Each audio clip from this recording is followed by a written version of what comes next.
Hello guys! Kanina nga po ay namitas ng mangga ang aking asawa. Kaya naman guys, samahan niyo po akong magbalot ng mga mangga.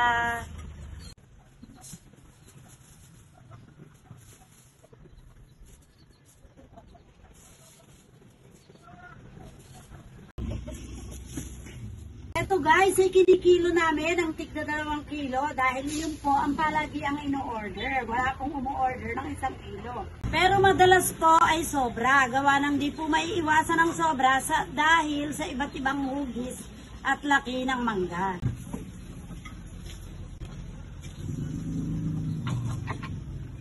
Tara guys, samahan niyo na po ako na mag-pack ng mga mangga.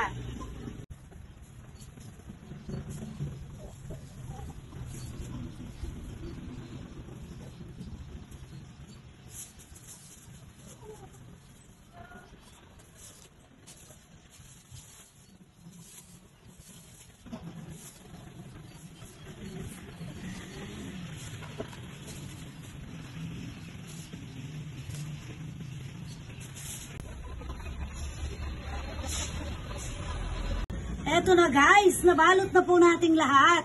Waiting na lang po tayo sa mga may orders. Thank you for watching. Follow for more.